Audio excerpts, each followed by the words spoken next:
నమస్కారం. CM, deputy CM కుర్చీలాటలో Telugu Desam party, Janasena శ్రేణులు పెద్ద ఎత్తున మాటల మీద యుద్ధాలు కొనసాగించుకుంటున్నారు. దీనికి భరతవాక్యం వాడాలనేమో తెలుగుదేశం పార్టీ శ్రేణులు అంటున్నాయి. అనవసరంగా చంద్రబాబు నాయుడు అట్లాగే లోకేష్ ఇక్కడ లేరు కదా, అనవసరంగా వివాదాన్ని పెద్ద చేయకండి, ఇక ముందు పార్టీ అనుమతి లేదు, మాట్లాడొద్దని తెలుగుదేశం పార్టీ తన శ్రేణులను హెచ్చరించింది. కానీ అదే తెలుగుదేశం పార్టీలో ఉండి ఇవాళ టీజీ వెంకటేష్ గత ఎంపీ, సీనియర్ కాంగ్రెస్ నాయకుడు, తర్వాత ఇప్పుడు టీడీపీ నాయకుడు, ఆయన కొడుకు టీజీ భరత్ మంత్రిగా ఉండి ఇప్పుడు దావోస్ యాత్రలో ఉన్న ఆయన కూడా అటు చంద్రబాబు నాయుడు గారు, ఇటు లోకేష్ ఇద్దరు చూస్తుండగా, ఇద్దరు ఉండగా మనకు తెలుగుదేశం పార్టీకి ఫ్యూచర్ అంటే లోకేషే, భవిష్యత్తు ఆలోచన చేస్తే లోకేషే ముఖ్యమంత్రి అవుతాడు అని కొండ బద్దలు కూడా చెప్పాడు. కాకపోతే ఆయన పేరు కూడా భరత్ కనుక నేను దాన్ని ఒక రకంగా భరతవాక్యం అంటున్నాను. భరతవాక్యం ఎప్పుడు చేస్తారు? గతంలో సంస్కృత నాటకాలలో నాటక ముగింపులో నాటకాలకు ఆద్యుడైన భరతమునిని గౌరవిస్తూ, భరతముని స్తుతిస్తూ ఒక సందేశం వచ్చిన ప్రేక్షకులకు సందేశం ఇచ్చే క్రమంలో భరతవాక్యం చేసేవాడు. దానికి భరతవాక్యం అని పేరు వచ్చింది. భరతముని స్తుతించేది కనుక చివరికి ఏంటి అయిపోతుంది, ఇక తెరబడుతుంది. తెరబడ్డానికి ఏముంటుంది? తెరబడ్డప్పుడు తెర లేచేటప్పుడు ఒక పాట ఉంటుంది, తెర పడేటప్పుడు పాట ఉంటుంది. దానే భరతవాక్యం అంటాం. తెర పడేటప్పుడు కనుక తెర వేసే ప్రయత్నమే చేసిండు. తెర వేసే ప్రయత్నంగా ఇప్పుడు అసలు నాటకం ఇప్పుడు మొదలైందని నేను అంటున్నాను. ఇట్లా మితిమీరి మాట్లాడితే స్వామి కంటే స్వామి భక్తి, రాజు కంటే రాజభక్తి ఎక్కువ చూపించినప్పుడు ఏమైందో మన తెలంగాణ అనుభవం మనం ముందర వేసుకుందాం. కావచ్చు, ఎందుకైనా పుత్రోత్సాహం ఉంటుంది, పుత్రుని పెద్ద చేయాలనే కోరిక ఉంటుంది చంద్రబాబు నాయుడు గారికి. కానీ స్వయంగా ఆయన ముందటనే ఫ్యూచర్ సీఎం మనకు లోకేష్ అనే మాట ఒక మంత్రి, ఇవాళ తెలుగుదేశం పార్టీ కూటమి ప్రభుత్వంలో ఉన్న ఒక మంత్రి అక్కడ వివాదం పెద్ద ఎత్తున చెలరేగుతుంటే ఆంధ్రప్రదేశ్లో దావోస్ వేదికగా జరిగిన ఎన్ఆర్ఐల సభలో ఈ మాట మాట్లాడుతున్నారంటే మనం అర్థం చేసుకోవచ్చు. ఇది ముగియలేదు, మొదలైంది, నాటకం మొదలైంది. భరతవాక్యం అనేది ముగింపులో రాలేదు, ఇది మొదలే వచ్చింది. కనుక భరతవాక్యానికి జరుగుతున్న మన సమాంతర విషయాన్ని కూడా మనం మాట్లాడుకుందాం. ఒకసారి తెలంగాణకు వద్దాం. గతంలో తెలంగాణలో కూడా, కాకపోతే అప్పుడు కేసీఆర్ పక్కన ఎవరు మాట్లాడలే, కేసీఆర్ని కూర్చుని పెట్టి మాట్లాడలే. కానీ కేటీఆర్ ఉండగా తలసాని శ్రీనివాస యాదవ్తో పాటు ఒక 5-6 మంత్రులు, అట్లాగే వందిమాగదులు ఫ్యూచర్ సీఎం కేటీఆర్ అని 12 సార్లు మాట్లాడారు. చిరునవ్వుతో దాని అవుననిలే కాదనిలే. నా ఉద్దేశం ఔరంగజేబుతో పోల్చొద్దు, కానీ ఔరంగజేబు లాగా చిరునవ్వు నవ్వుతూ కూర్చున్నాడు తప్ప మా తండ్రి ఉండగా నేను ముఖ్యమంత్రిని కాను అని ఒక్క మాట కేటీఆర్ అనలేదన్నాడు.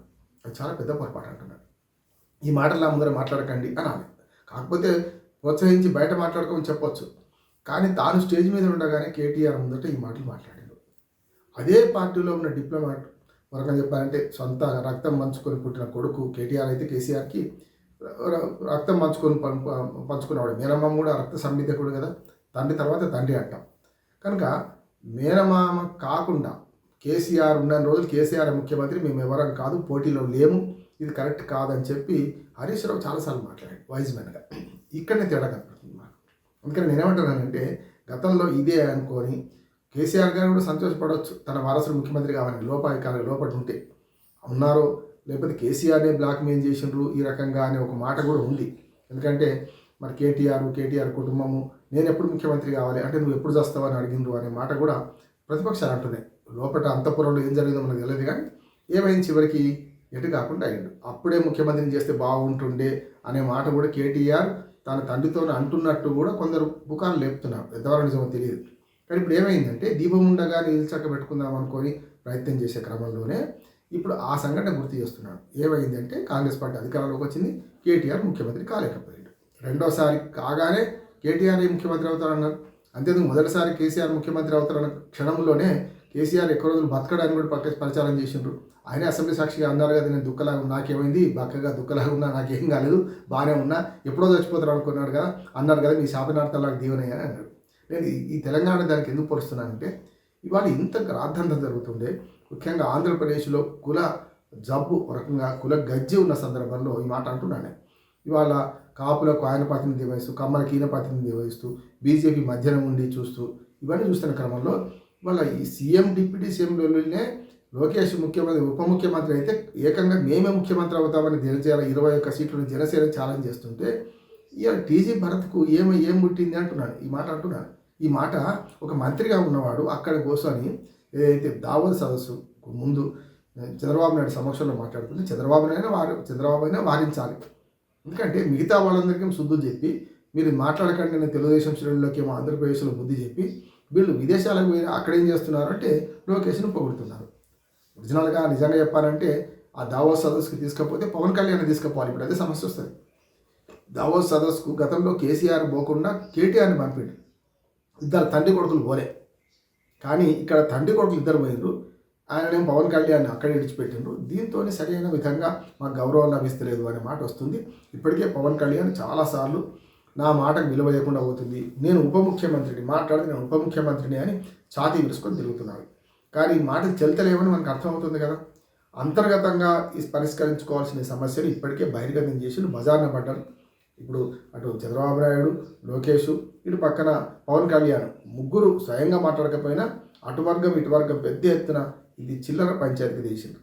అసలు పరిపాలన చేస్తారా? 7 నెలలలోపు ఇట్లాంటి గొడవ పెట్టుకుంటారా?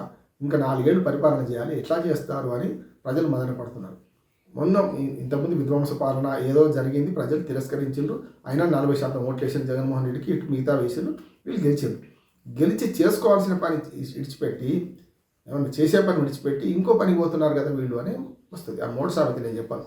ఎందుకంటే నేను ఏమంటున్నానంటే ఇవాళ సక్రమంగా పరిపాలన సాగించాల్సిన వీళ్ళు డిప్యూటీ సీఎం ఎవరు, సీఎం ఎవరు, ఫ్యూచర్ సీఎం ఎవరు అని మంత్రులే మాట్లాడుతుంటే ఇది ఎంతవరకు పోద్దంటే అచ్చంగా ఆంధ్రప్రదేశ్ పరిణామాలు మొన్నటిదాకా తెలంగాణలో జరిగిన పరిణామాలకు దారితీస్తాయి. మీరు మిమ్మల్ని ఇంటికి పంపుతారు, మళ్ళీ ఇంకోటి గెలిపిస్తారు. అప్పుడు లోకేష్ ముఖ్యమంత్రి తర్వాత దేవుడు మీ ప్రభుత్వం పోతుంది అని అంటున్నాను నేను. అందుకనే దీనికి ఎత్తుకుపోయి ఎత్తు వీళ్ళేస్తారు కదా. ఇప్పుడు దావోస్లో సదస్సులో ఎప్పుడైతే టీజీ వెంకటేష్ మాట్లాడిందో అప్పుడు జనసేన మంత్రులు కూడా మాట్లాడతారు. ఇప్పుడు మీ మంత్రే మాట్లాడింది కదా, మా మంత్రి ఎందుకు మాట్లాడద్దు? పవన్ కళ్యాణ్ ముఖ్యమంత్రి అంటారు.